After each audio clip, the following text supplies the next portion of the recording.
بهترین او لویه شتمني څه شی دی؟ د کونړ سیند. دغه ساحه چې تاسو وینئ دې ځګنې کې د داود خان د وختو سروې چې کومه دا هغه دغه ساحه ده. دوستانو د سردار محمد داود خان د واکمنۍ پر مهال په دې ځای باندې سروې شوې ده. دغه مخامخ دغه ګټې معلومیږي. دغه ځای کې انجینران وایي چې دې طرف باندې ګمبیري د دشتې د اوبو کولو دپاره یو پروګرام و چې دا هغه ځای غم هم پکې هغه ځای باندې خو دا خو ملي پروژه ماته داسې دغه ساحه ټوله اوبه نیسي. بیا د دې نه یو نیر چې کوم و دغه سیټ باندې داسې اوبه چې د څښلو لپاره بیخي صفا دي. داسې اوبه چې هغلته کورونه دي هم د دې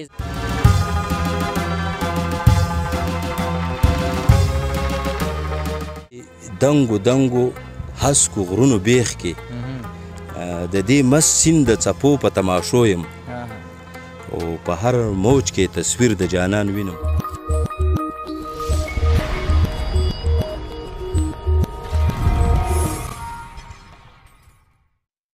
درنو لیدونکو سلامونه. خدای دې وکړي چې ټول به روغ او جوړې وئ. یو ځل بیا عزیز هرمان ستاسې په درانه چوپړ کې زیرمه او نن نو د یو ډېر نوې خپرونې سره البته نوې خپرونې مطلب مې دا دی دوستانو ما په تېره خپرونه کې یادونه کړې وه چې کونړ ډېرې لویې شتمنۍ لري او تر ټولو بهترین او لویه شتمني څه شی دی؟ د کونړ سیند. دوستانو نن راغلی یم د کونړ ولایت اسمار ولسوالۍ د سره تاغ ډیم ته. هغه ځای چې سروې پې شوې ده او ویل کېږي چې دلته برېښنا جوړیږي. هغه ځای چې د سردار محمد داود خان په وخت کې پې دغه سروې شوې وه او د دې لپاره یو ځانګړې پروژه جوړه شوې وه خو ډېری کلونه یې ووته او دغه ارمان نو د افغانانو پوره نه شو. نن راغلی و هغه ځای تاسې ته ښیو چې د هر افغان په زړه کې دا ارمان دی چې د دغه کونړ په سیند باندې ډیم ساز شي. دوستانو د سردار محمد داود خان د واکمنۍ پر مهال په دې ځای باندې سروې شوې ده. دغه مخامخ دغه ګټې معلومیږي. دغه ځای کې انجینران وایي چې موږ ته د دې ځای مشرانو وویل چې دغه ځای کې هغه کمې نښې او نښانې چې د ډیم دپاره اچول کېږي او سروې کېږي هغه یې اچولي دي خو دغه ځای کې اوس دا سیند لږ راډېر شوی دی هغه یې پټې کړي دي. دوستانو د سردار محمد داود خان په وخت کې د دې ځای سروې شوې وه ویل کېږي که چېرته دا برق جوړ شي نو 2.5 میګاواټه برېښنا ورکولی شي. د خلکو په خبره هغه وخت کې زه ډېر کوچنی وم چې دا خبرې اورم ما به ویل چې دا سره تاغ ډیم به اوس نو څه رقم ځای. اوس راغلم خپله مې دغه دی وکتل. دوستانو خلکو به ویل که چېرته به دې باندې برېښنا جوړه شي نو نه یوازې دا چې افغانستان به استفاده کولی شي افغان حکومت کولی شي چې یو ګاونډي هېواد ته هم برېښنا ورکړي. دا هغسې ځای دی دوستانو. دا نو بیا په ټول افغانستان کې یو قیمتي ځای دی سره تاغ ډیم. دوستانو موږ راغلي یو سره تاغ ډیم ته چې په سره تاغ ډیم کې دا غږ به راسره حتما تاسې بدرګه کوئ تر څو دا ویډیو دومره شیر کوي چې هغه چارواکو ته ورسیږي چې به دې اقدام وکړي. هر څوک دې ته حاضر دي. زیاتره خلکو زموږ ملګري دي وایي چې موږ ورته نیم معاش پرېږدو څوک وایي روغ معاش ورته پرېږدو. زه بیا وایم که چېرته به دې کې اقدام وشي نو زموږ خو ډېر وس او توان کو نه کېږي نو د یو 4-5 ویډیوګانو هغه بودیجه چې موږ ته راځي موږ کولی شو هغه پکې ورکړو. دوستانو تاسې ګورئ دا ډېر یو قیمتي ځای دی خو تر اوسه پې کار نه دی شروع شوی خو اوس اوازې داسې ډېرې دي د دې ځای خلک هم وایي چې وخت ناوخت دلته خلک راځي او انجینران راځي سروېګانې کوي تر څو وګوري دلته کار روان شي. خو دا چې دولت هم څه ناڅه نیت کړی دی او څه ناڅه ورسره موږ ولس ملاتړ وکړو نو انشاءالله مطمئن یم چې به دغه ډیم زر تر زره جوړ شي. دوستانو سره تاغ ډېره یو لویه منطقه ده په اسمار ولسوالۍ پسې مربوطه منطقه ده او دلته چې دی څو ځل دغه خلک وایي د کلي خلک هم وایي چې دلته انجینران راغلي سروېګانې یې کړي دي او بیرته تللي دي. خو دا ویډیو به تاسې حتما شیر کوئ تر څو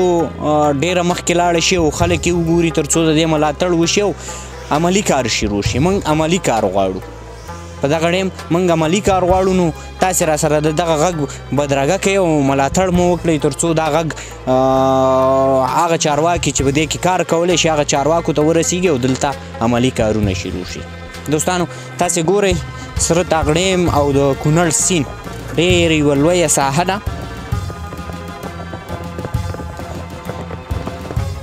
او اوس دې وختونو کې خو دا د کونړ سیند چې دی ډېر کم شوی ځکه جمع دی دا بیا دومره ډېرېږي چې ان هغه ځایونو ته رسېږي دغه مخامخ دغه ځایونو ته ټولې اوبه رسېږي او اوس دلته موږ د خلکو سره خبرې وکړې اوازې داسې دي چې د سردار محمد داود خان د واکمنۍ پر مهال چې د دغه ډیم سروې شوی او ویل کېږي 2.5 میګاواټه برېښنا پرې جوړېدی شي خو اوس اوازه داسې ده البته عملي کومه خبره موږ د چارواکو نه پوښتنې وکړې خو څوک معلومات نه ورکوي په دې هکله او لا تر اوسه دقیق معلومات نشته خو اوازه راسېده او د دې اسمار ولسوالۍ منطقي خلک داسې وایي چې اوس فلحال په سره طاق کې د 200 میګاواټه برېښنا ډیم جوړېدی شي او جوړېږي انشاءالله کار یې روانېږي. نو دوستانو د کونړ د سیند ډېرې خوندورې اوبه دي چې زه به باور وکړئ جنتي اوبه دي داسې اوبه چې د څښلو لپاره بیخي صفا دي داسې اوبه چې هغلته کورونه دي هم د دې ځایه اوبه وړي نو پر زیاتره ولایتونو کې په زیاتره هیوادونو کې خلک دې ته مجبوریږي چې د اوبو لپاره خپل ماشینونه ولګوي تر څو اوبه ساتي کې صفا شي خو دا اوبه بیا هغسې نه دي دا ډېرې پاکې او صفا او خوندورې اوبه دي دوستانو څومره چې څکي خوند درکوي. درنو لیدونکو موږ سره د کونړ ولایت او د اسمار ولسوالۍ اوسیدونکی نوموتی شاعر او لیکوال مومند اسماری را سره دی هغې سره به دې حقله خبرې اترې کوو او د دغه ډیم په حقله به نور معلومات هغه راکوي نو تاسې زموږ ملتیا وکړئ.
د دې ډیم په هکله خو وروره زه تاسو ته دومره ویلی شم چې د دې هغه اولني کارونه چې کوم د سردار محمد داود خان په وخت کې د هغې د حکومت په وخت کې د دې سروې شوی و او دا ډیزاین شوی و قرارداد هم د دې شوی و او دې په هغه وخت سره د خلکو د خولې نه چې د 2.5 میګاواټه برق دغه کوو چې دا د افغانستان دپاره نه بلکې د ګاونډیانو دپاره هم موږ ورکولی شو. دا هغه سورتاق ډیم د سورتاق ډیم همدا ځای دی چې اوس پکې موږ ولاړ یو. د دې نوم سره زه وایم چې یاره 80 سلنه افغانان به د دې نوم سره بلدتیا ولري. دا د خپل د ډیم د خپل موقعیت په وجه باندې جوړ شي ډېر مشهور شوی ځکه چې دومره غټ ډیم دی چې دومره برق ورکوي. دا د افغانستان د روڼتیا دپاره او د افغانستان د سمسورتیا دپاره یعنې یوه بنسټیزه پروژه ده. خبر شوي یو چې په دې باندې په نږدې وختونو کې انشاءالله کار شروع کیږي. نو زمونږ د خپل حکومت سره خپل ملاتړ ومیلانو چې مونږ د کونړ خلک ولسونه به د خپل حکومت په څنګ کې ودرېږو. دلته کې هر قسم خدمت چې راتو مونږ ورته ولاړ یو. د دې نه دفاع کوو، دې سره کار کوو، دې سره زمونږ هم فکري ده ځکه چې دا یوه ملي پروژه ده او د باندې باید زمونږ حکومت زر ته سره غور کړي. مونږ یې ملاتړ یو. ما وویل په اسمار ولسوالۍ کې ډېره زیاته اوازه ده وایي چې اوس وخت کې سروې شوې ده او دولتي چارواکي راغلي دي. داسې شته دی. دلته کې و چې خلک راغلي، انجینران راغلي دي، دا یې کتلي دي او په دې باندې داسې وعده شوې ده چې دا جوړیږي انشاءالله. نو ما تاته مخکې وویل چې هیله مو دا ده د الله پاک څخه مو غوښتنه ده، د خپل حکومت څخه مو غوښتنه ده چې مونږ دا وګورو، عملي کار ده وګورو. اوس تاسو چې په دې ځای کې کوم معلومات لرئ دا ډیم به راته لږ تشریح کړئ. دا ډیم دغه ساحه چې تاسو وینئ دې ځګنې کې د داود خان د وختو سروې چې کومه دا هغه دغه ساحه ده چې دا به راډکېږي. داسې دغه ساحه ټوله اوبه نیسي. بیا د دې نه یو نیر چې کوم و دغه سیټ باندې د ګمبیري د دشتې د اوبو کولو دپاره یو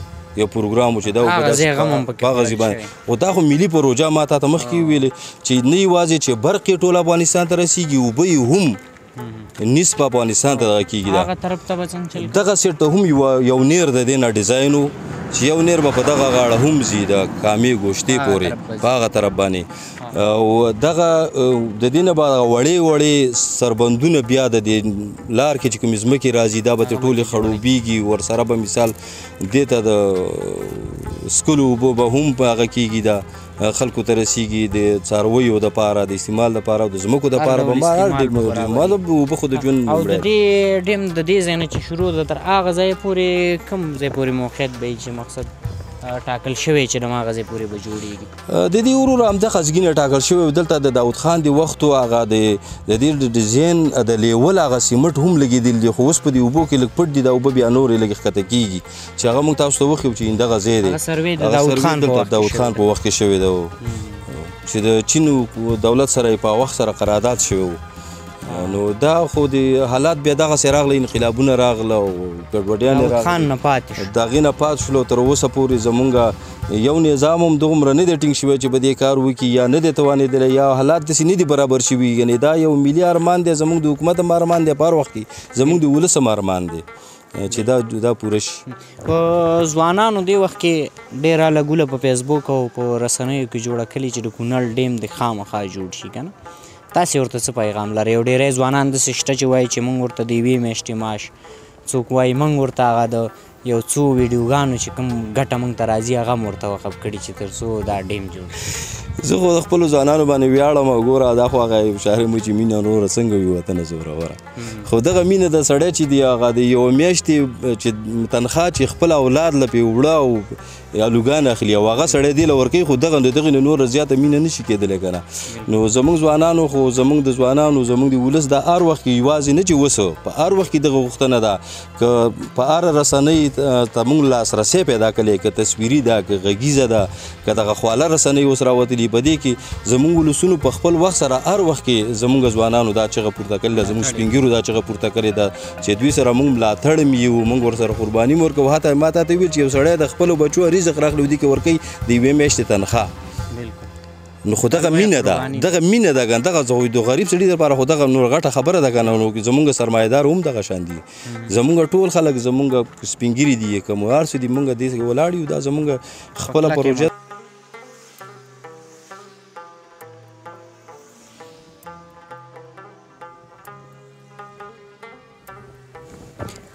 قدرمنو دوستانو تاسې وکتل د سره طاق په ډیم په بېلابېلو موضوعاتو موږ د مومن صاحب سره وغږېدلو او همدارنګه دلته نږدې تاسې ته موږ هر څه وړاندې کړل دا چې مومن صاحب په کونړ ولایت کې د ګوتو د شمار شاعرانو څخه دی د کونړ په سینې یو شعر داسې لیکلی د شعر غوښتنه دې وکړه راځه چې کله د کډوالۍ د ژوند نه وطن ته راستون شوم ایله یوه شپه مې لا په خپل کلي کې وکړه سهار چې زه سیند غاړې ته راغلم دا سیند هغه وخت سره اوړې ګرمۍ کې دا ډېر زیات وي اوس خو ډېر کم دی که نه اوس به خلک هم داسې فکر کوي دا خو ډېرې لږې اوبه دي دلته کې څنګه دا ډېر غټېږي دا ډېر زیاتېږي او ډېر مست دي ما چې دې ته وکتل نو ما دې ته یو شعر دغه کړی و هغه به درته زه به کوشش وکړم چې رایاد شي هغه داسې و د دې دنګو هسکو غرونو بیخ کې د دې مست سیند د څپو په تماشو یم او په هر موج کې تصویر د جانان وینم په هر موج کې تصویر د جانان وینم ورته سترګې شوې په کتو یم او زه د چا د خاریو لیونی نه یم زه د چا د خاریو لیونی نه یم ای وطنه لیونی ستا د درو یم او